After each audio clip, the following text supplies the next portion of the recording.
Hello students, welcome all of you on Akshi Academy YouTube channel.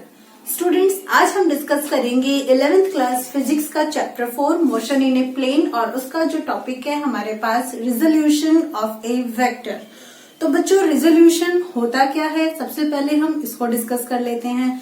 Resolution का मतलब होता है कि भाई देखो, एक वेक्टर है, आप उसको क्या कर रहे हो, रिजोल्व करने वाले हो एक प्लेन में। ठीक है, अब प्लेन में हम उसको कैसे रिजोल्व करेंगे, दैट मीन्स हम उसको यहाँ पर क्या करने वाले हैं, स्प्लिट करने वाले हैं। ओके, तो जब हम उसको स्प्लिट करेंगे तो हम क्या कर रहे हैं, बेसिकली उसके 2 पार्ट्स भी कर सकते हैं या फिर 2 से ज्यादा पार्ट्स भी हम उसके कर सकते हैं। तो ये जो प्रोसीजर होता है जिसमें हम अपने किसी वेक्टर को रिजोल्व करते हैं उसके पार्ट्स में, that means they can be 2 vectors और दे कैन बी 3 वेक्टर्स। तो ये जो आपका प्रोसीजर होता है ये कहलाता है यहाँ पे रिजोल्यूशन ऑफ वेक्टर्स। क्लियर। अब आपने वेक्टर्स को रिजोल्व तो कर लिया है और आपको उनके पार्ट्स भी मिल जाते हैं। तो जो पार्ट्स आपको मिलते हैं आप उन्हें क्या कहते हैं, भाई कोई ना कोई नाम तो इनका होगा ही ना। तो बेसिकली हम इनको यहाँ पर कहते हैं कंपोनेंट ऑफ वेक्टर्स, यानी कि जिस भी वेक्टर को हम यहाँ पर स्प्लिट कर रहे हैं, दैट मीन्स रिजोल्व कर रहे हैं, तो जो भी हमें पार्ट्स मिलेंगे पर्टिकुलर डायरेक्शन में, तो वो हमारे पास क्या कहलाएंगे, कंपोनेंट ऑफ वेक्टर कहलाएंगे। ठीक है, अब कंपोनेंट ऑफ वेक्टर के बाद अब हम यहाँ पर नेक्स्ट जो स्टेप हमारे माइंड में आता है कि भाई हम रिजोल्यूशन जो है वो करते कैसे हैं। क्लियर। तो अब आप यहाँ पर देखिए, मैं आपको एक एग्जांपल से क्लियर कर देती हूँ। सपोज कीजिए कि आपके पास यहाँ पे कोई एक वेक्टर है जिसको हम यहाँ पर ए वेक्टर से डिनोट कर रहे हैं। ओके, और यहाँ पर सेम प्लेन में हमारे पास एक वेक्टर ये है और इसको हम यहाँ पर डिनोट कर रहे हैं बी वेक्टर से। ठीक है, ये 2 वेक्टर्स हमारे पास है। नेक्स्ट अब हम क्या कर रहे हैं, सेम ये जो भी हमारे पास प्लेन है, इसी प्लेन में हम यहाँ पर एक वेक्टर ये लेकर चल रहे हैं। ठीक है, और इसको हम यहाँ पर डिनोट कर रहे हैं कैपिटल ए वेक्टर से। तो अब हमारे पास कॉन्सेप्ट ये है कि हम एक काम करें कि इस ए वेक्टर को हम रिजोल्व करना चाहते हैं। और रिजोल्व हम कैसे करेंगे, भाई इसके हमें पार्ट्स चाहिए। तो हम यहाँ देख रहे हैं कि इसी प्लेन में हमारे पास 2 वेक्टर्स और है। ओके, ये एक ए वेक्टर है और एक ये हमारे पास स्मॉल बी वेक्टर है। तो यहाँ पर हम क्या कर सकते हैं कि जैसे अब ये देखो, ये छोटा सा वेक्टर है। ओके, इसकी लेंथ इतनी है, अगर मैं इसकी लेंथ को डबल कर दूं, डबल कर रही हूं मैं लेंथ को, दैट मीन्स मैग्नीट्यूड क्या हो जाएगा, डबल हो जाएगा। और मैग्नीट्यूड डबल हो जाएगा तो आप इसे ए वेक्टर की जगह क्या कहेंगे, 2a वेक्टर। क्लियर। अगर मैं इसको इसके लेंथ को 3 टाइम करूं तो क्या होगा, आप इसको बोलेंगे 3a वेक्टर। क्लियर। तो जो भी आपके पास वेक्टर होंगे, जब आप उसे किसी रियल नंबर से मल्टीप्लाई कर रहे हैं, तो यहाँ पे ये कॉन्सेप्ट मैं आपको ले लेती हूँ कि जब हम रियल नंबर से मल्टीप्लाई करते हैं, ठीक है, तो उसमें जो भी हमारे पास वेक्टर होता है, जैसे सपोज कीजिए मेरे पास यहाँ पर वेक्टर p है। ठीक है, अब मैं इसको रियल नंबर से मल्टीप्लाई करूंगी तो ये मैं यहाँ पे कन्वर्ट हो जाएगा लैम्डा p वेक्टर में। अब मेरे पास कॉन्सेप्ट ये है, भाई इसको अच्छे से समझने के लिए पहले इसे समझना जरूरी है ना।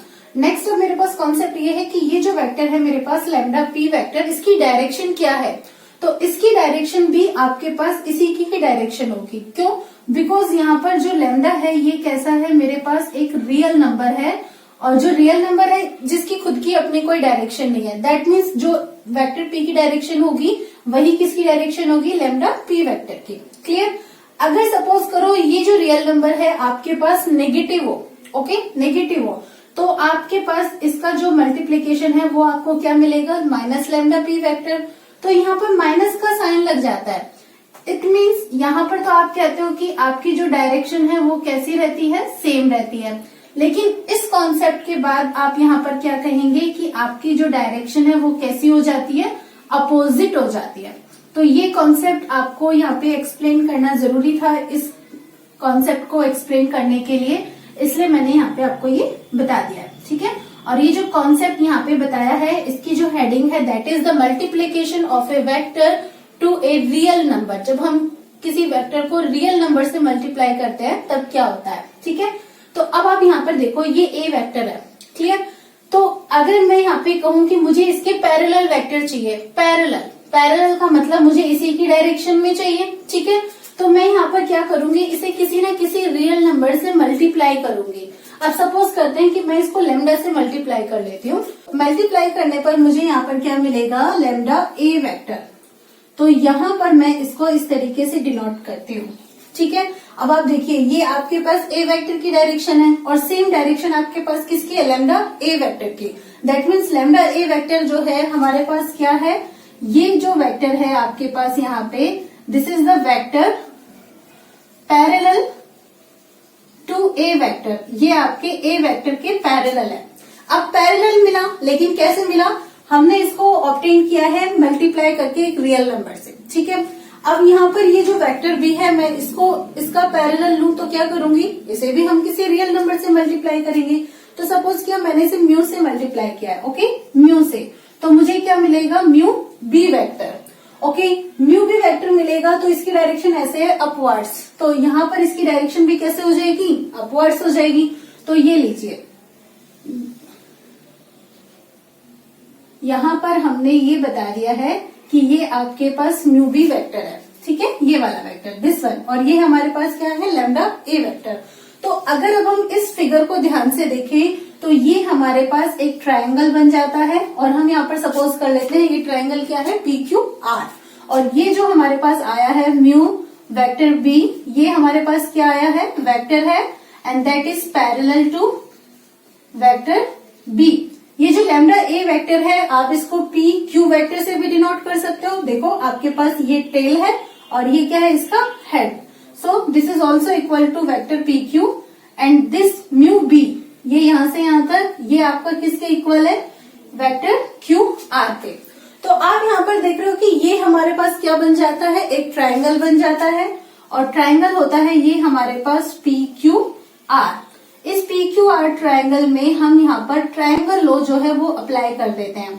ट्राइंगल लॉ भूल तो नहीं गए ना, ट्राइंगल लॉ ऑफ एडिशन, इसको अगर आप अप्लाई करते हो तो आप देखो जरा यहाँ पे ध्यान से, यहाँ पी से क्यू पे है आपका vector, then Q to R, और यहाँ पे क्या है, P to R. That means आपका ये जो वेक्टर है ये वाला, ये हमारे पास क्या है, रिजल्टेंट है, और रिजल्टेंट है तो इसकी वैल्यू यहाँ से यहाँ तक क्या है, vector P are.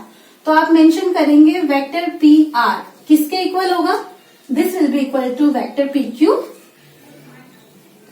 Plus Q R, vector Q are.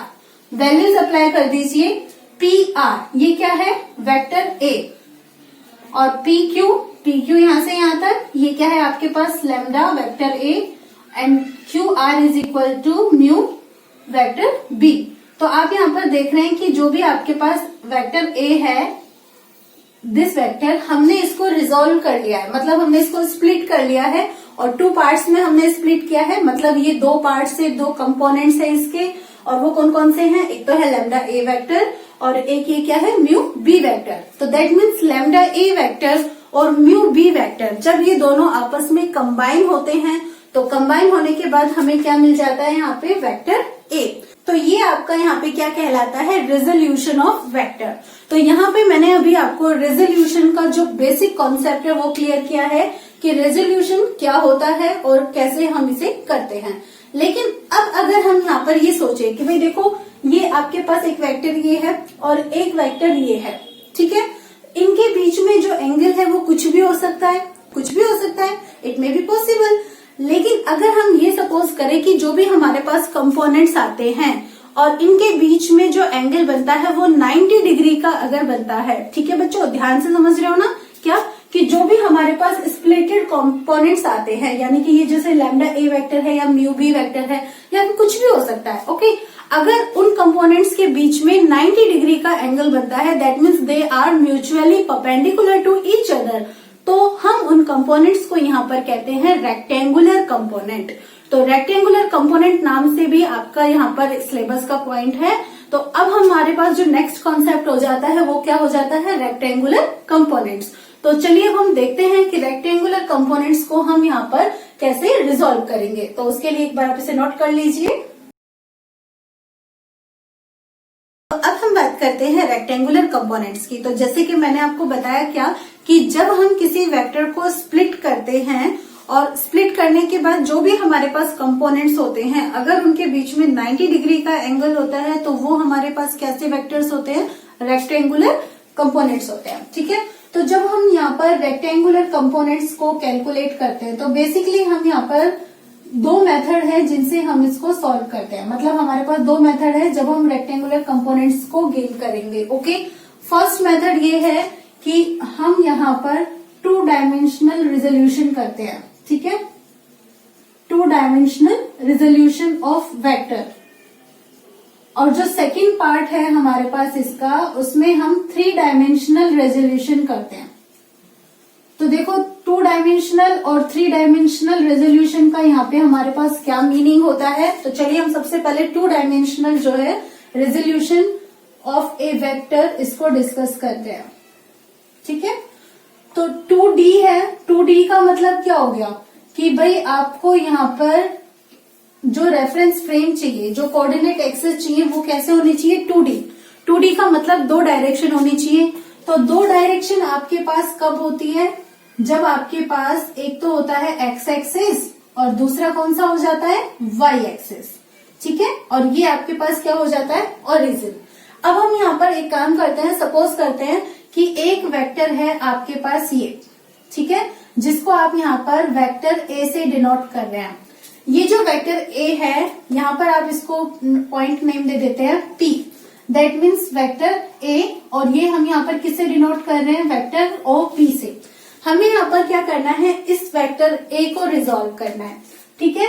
और जब हम इसको रिजोल्व करेंगे तो हमें कैसे करना है, 2 डायमेंशनली, यानी कि इसके हमें 2 कंपोनेंट्स चाहिए। तो 2 कंपोनेंट्स हमें कैसे मिलेंगे, देखो इसके लिए हम क्या करते हैं, स्टेप बाय स्टेप समझा रही हूँ, अच्छे से समझिएगा। एक पॉइंट भी अगर आपने मिस किया तो कॉन्सेप्ट लूज हो जाएगा, ठीक है। तो आप यहाँ पे क्या करोगे, ये जो P पॉइंट है, ठीक है, इस P पॉइंट से ना परपेंडिकुलर ड्रॉ करो। तो पहले ना हम एक्स एक्सिस पे परपेंडिकुलर ड्रॉ कर लेते हैं। लीजिए ये आपका परपेंडिकुलर हो गया एक्स एक्सिस पे। इस पॉइंट को हम नेम दे देते हैं M। अब नेक्स्ट, जैसे हमने यहाँ पर P से M तक परपेंडिकुलर ड्रॉ किया है, हम यहाँ पर P से इस वाले एक्सिस पर भी परपेंडिकुलर ड्रॉ करते हैं, ठीक है। तो जब आप इस पे परपेंडिकुलर ड्रॉ करेंगे तो ये आपको इस तरीके से N पॉइंट होगा और ये आपका परपेंडिकुलर होगा। तो यहाँ पे हम देख रहे हैं कि यहाँ से यहाँ तक हमने ये ड्रॉ किया है, तो यहाँ पर हमें यहाँ से यहाँ तक कुछ वैल्यू मिलती है। मतलब ये हम ले लेते हैं कि ये हमारे पास एक पार्ट है जो हमें इसका मिला है, इसको हम यहाँ पर डिनोट करते हैं AX से, ठीक है, वेक्टर AX। और यहाँ से यहाँ तक का जो हमें मिलता है इसको हम डिनोट करते हैं वेक्टर AY से। तो जब हम ऐसा करते हैं, मतलब OP से हमने यहाँ पे परपेंडिकुलर ड्रॉ किया M और एक यहाँ पे N पर, तो हम देखते हैं ओरिजिन से लेकर इस परपेंडिकुलर का जो हमारे पास फुट पॉइंट होता है, यहाँ तक की जो डिस्टेंस है, इसको हम क्या नेम दे रहे हैं, OM। तो ये जो OM होता है हमारे पास क्या होता है, क्या नेम दिया हमने इसको, वेक्टर AX। वेक्टर AX हमने इसलिए इसको नेम दिया है, क्यों, क्योंकि ये क्या है, यहाँ पर X डायरेक्शन में है। इट मीन्स ये आपके वेक्टर A का कंपोनेंट है और वो भी कहाँ पे, अलोंग X डायरेक्शन। तो एक पार्ट तो आपके पास ये हो जाता है। तो आप यहाँ पर मेंशन करेंगे component of vector A along X axis. आप इसको एक नेम और दे सकते हो, क्या, this is the X component. ये जो भी हमारे पास वेक्टर है ना, वेक्टर A, उसका X कंपोनेंट है। आप इसको X कंपोनेंट भी कह सकते हो, या फिर आप ये देख सकते हो कि ये हमारे पास कौन सा एक्सिस होता है, हॉरिजॉन्टल एक्सिस होता है। सो हम यहाँ पर इसका एक नेम और ले सकते हैं, क्या, horizontal component. So this is horizontal component of vector A। या फिर एक पॉइंट और है, क्या, सिंस हमने P पॉइंट से एक परपेंडिकुलर यहाँ पे ड्रॉप किया है ना, तो परपेंडिकुलर ड्रॉप कर रहे हैं, तो आप इसको, इस लेंथ को बोलते हैं प्रोजेक्शन, ठीक है, प्रोजेक्शन। तो आप इसका एक नाम और देंगे यहाँ पे, प्रोजेक्शन। और ये जो प्रोजेक्शन है आपने किसका यहाँ पे ड्रॉप किया है, वेक्टर A का। कहाँ पे किया है, X एक्सिस पे। तो ये हमारे पास क्या हो जाता है, वेक्टर AX हो जाता है। दैट मीन्स ये हमारे पास X कंपोनेंट मिल गया, तो एक कंपोनेंट आपको मिल गया। सिमिलरली अब आप यहाँ पर Y एक्सिस में देखो, आपके पास यहाँ से लेकर यहाँ तक ये जो आपके पास मैग्नीट्यूड है किसका है, वेक्टर AY का। तो आप यहाँ पर O से लेकर N, दैट मीन्स आप इसको यहाँ पे मेंशन करेंगे वेक्टर ON से। तो वेक्टर ON हमारे पास क्या है, this is the component of vector A। कौन से एक्सिस में है, अलोंग Y एक्सिस, या फिर आप इसको क्या नेम देंगे, Y component of vector A। Y component बोल सकते हैं। ऑप्शन जैसे ये हमारे पास हॉरिजॉन्टल एक्सिस था, तो ये हमारे पास कैसा है, वर्टिकल एक्सिस है, तो आप इसको क्या बोलेंगे, vertical component. So this is also known as vertical component of vector A। या फिर अब भाई प्रोजेक्शन जैसे हमने एक्स एक्सिस पे ड्रॉप किया है, ऐसे ही हमने प्रोजेक्शन तो वाई एक्सिस पे भी ड्रॉप किया है, तो भैया हम इसे प्रोजेक्शन क्यों नहीं कहेंगे, बिल्कुल कहेंगे, वरना ये बुरा मान जाएगा। तो चलिए ये आपके पास हो गया है projection of vector A on Y axis. तो ये हमारे पास कॉन्सेप्ट हुआ। इट मीन्स हमने यहाँ पर ये जो भी हमारे पास वेक्टर A है, इसको हमने 2 पार्ट्स में रिजोल्व किया है। अब सच में हुआ है या नहीं हुआ है, तो इसके लिए हम यहाँ पर एक काम करते हैं, इस ट्रायंगल OPM की हेल्प लेते हैं, इन ट्रायंगल OPM। तो जब आप इस ट्रायंगल OPM को देखते हैं, तो यहाँ पर आप ट्रायंगल लॉ जो है वो अप्लाई कर सकते हैं, using triangle law of vectors. इसमें क्या होता है, ये देखिए OPM, तो ये आपके पास यहाँ पर क्या है, डायगोनल एक तरीके से, ठीक है। या फिर जब हम ट्रायंगल लॉ में देखेंगे तो ये हमारे पास AX है, और ये वाला जो मैग्नीट्यूड है यहाँ से यहाँ तक, ये भी हमारे पास क्या होगा, AY होगा, इधर वाला, ठीक है। तो ये आपके पास AY है, ये आपके पास AX है, और ये हमारे पास क्या है, इनका रिजल्टेंट, तो OP। सो OP वेक्टर किसके इक्वल होगा, वेक्टर OM प्लस ये आपके पास यहां से यहां तक क्या है, MP, ठीक है। अब आपके पास OM तो ठीक है, लेकिन MP किसके इक्वल है आपके पास, ON के। ये देखो O से N, ओरिजिन से स्टार्ट हो रहा है, तो ON आप वैल्यूज अप्लाई कर दीजिए, vector OP that is vector A and vector OM। Vector OM आपके पास क्या है, vector AX plus vector AY। तो ये हमारे पास इक्वेशन नंबर 1 आ जाती है। और इस तरीके से हम अपने इस वेक्टर को यहाँ पे क्या कर लेते हैं, रिजोल्व कर लेते हैं। रिजोल्व जब हम इसको करते हैं तो हम इसे इस तरीके से भी लिख सकते हैं, देखिए AX, वेक्टर AX है, मतलब मैग्नीट्यूड इसका कितना है, AX है, और डायरेक्शन क्या है, X एक्सिस के अलोंग। X एक्सिस के अलोंग जो डायरेक्शन होती है, तो वहां हम यूनिट वेक्टर कौन सा लेते हैं, I कैप लेते हैं जी, ठीक है। ऐसे ही यहाँ पे आप लेंगे AY, और यूनिट वेक्टर क्या हो जाएगा, J कैप। तो ये आपके पास यहाँ पर सेकंड जो है A वेक्टर की आपको इक्वेशन मिल जाती है, ठीक है। तो इस तरीके से आपने यहाँ पर क्या किया है, अपने इस वेक्टर A को 2D में, मतलब देखो एक तो AX में और एक AY में आपने रिजोल्व कर लिया। अब देखो AX यहाँ पे है, AY यहाँ पर है, इन दोनों के बीच में कितना डिग्री का एंगल है, 90 डिग्री का, मतलब they are mutually perpendicular to each other, so these are rectangular components. अब आपने यहाँ पर रिजोल्व तो कर लिया, लेकिन अब हम यहाँ पर ये क्रॉस चेक करना चाहेंगे क्या, कि जो भी हमारे पास रिजोल्व कंपोनेंट्स है, जब हम इनको कंबाइन करते हैं, कंबाइन भी तो कर सकते हैं ना भाई, जब हम इन्हें स्प्लिट कर सकते हैं तो कंबाइन भी कर सकते हैं। तो जब हम इनको कंबाइन करते हैं तो क्या ये सच में वेक्टर A को फॉलो करते हैं, मतलब आपको यहाँ पर क्या देखनी है, इनका मैग्नीट्यूड। तो अब आप यहाँ पर एक बार नोट कर लीजिए यहाँ तक, फिर हम डिस्कस करते हैं इनका मैग्नीट्यूड। तो अब हम मैग्नीट्यूड की कैलकुलेशन के लिए दोबारा से ये जो हमारे पास ट्रायंगल है ना, इसी की हेल्प लेते हैं। तो यहाँ पर हम मेंशन करते हैं इन ट्रायंगल OMP। अब बच्चा जो ट्रायंगल है आपके पास OMP, यहाँ पर हम देख रहे हैं कि ये आपके पास जो वेक्टर है आपके पास OP वेक्टर, ये क्या करता है, ये इस एक्स एक्सिस के साथ यहाँ पर कोई ना कोई एंगल तो बना रहा होता है, भाई इंक्लाइंड है ना। तो हम यहाँ पर सपोज कर लेते हैं कि ये जो एंगल है यहाँ पर कितना है, थीटा एंगल है। अब अगर ये थीटा एंगल है, तो ये आपके पास जो ट्रायंगल बन रहा है OMP, ये हमारे पास कैसा है, राइट एंगल ट्रायंगल है। ये देखिए OMP राइट एंगल ट्रायंगल बन रहा है, और ये हमारे पास क्या है theta and this is equal to 90 degree. तो यहाँ से आप साइन थीटा और कॉस थीटा की वैल्यू कैलकुलेट कर सकते हो ना, आपने 10th क्लास में पढ़ा है।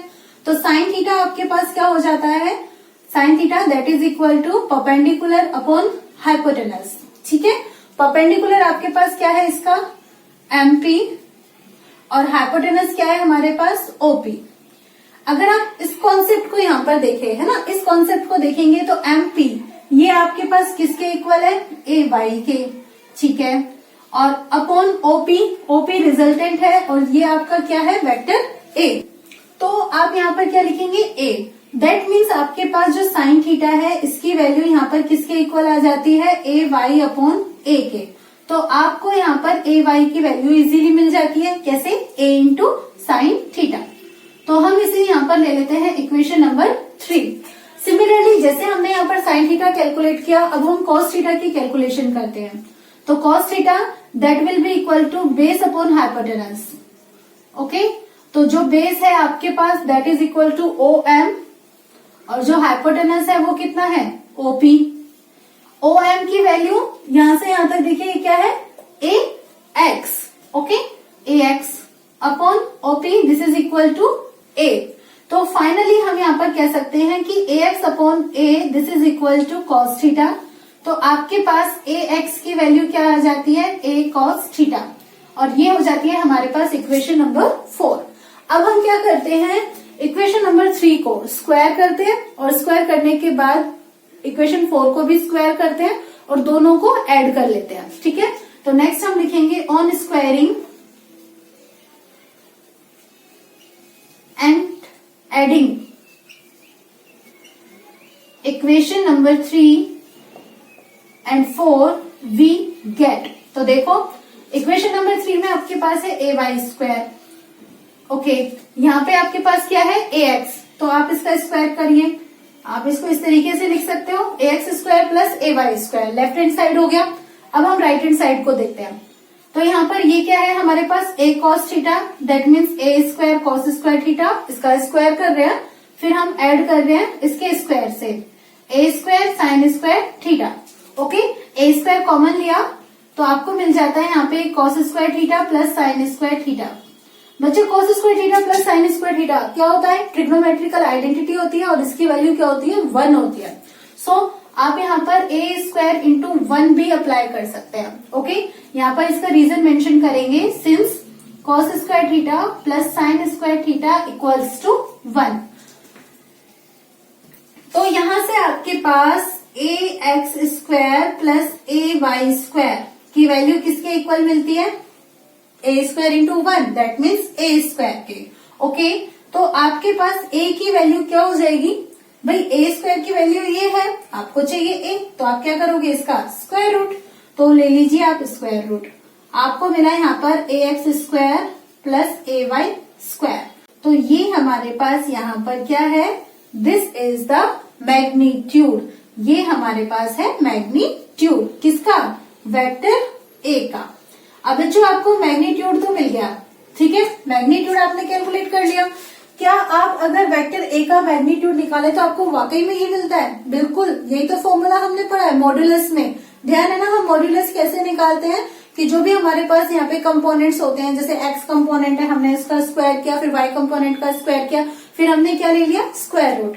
मतलब हमारा ये यहाँ तक ठीक है, मतलब जो भी हमारे कंपोनेंट्स है वो AX और AY जो भी है वो क्या करते हैं, अगर हम उन्हें कंबाइन करते हैं तो वो वेक्टर A को फॉलो करते हैं। क्लियर, मैग्नीट्यूड हो गया। अब मैग्नीट्यूड के बाद हम किसकी बात करेंगे, डायरेक्शन की।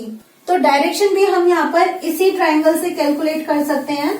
उसके लिए अब आप क्या करेंगे, डायरेक्शन के लिए क्या करते हैं भाई, टेन थीटा कैलकुलेट करते हैं। मैम इसमें भी कोई पूछने वाली बात है ना, tan theta that is perpendicular upon base, यही फॉर्मूला है।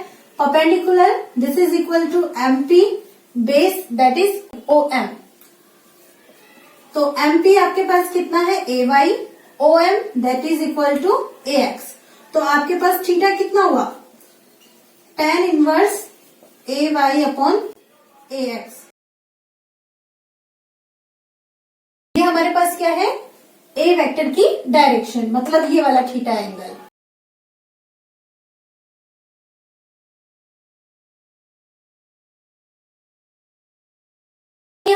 अपने वेक्टर को 2D कंपोनेंट्स में रिजॉल्व कर लिया है।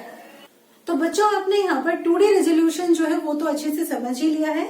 अब मैं यहाँ पे पैकअप करती हूँ। नेक्स्ट वीडियो में हम डिस्कस करेंगे 3D resolution of a vector को। तब तक के लिए bye bye, tata. Thank you for watching my channel.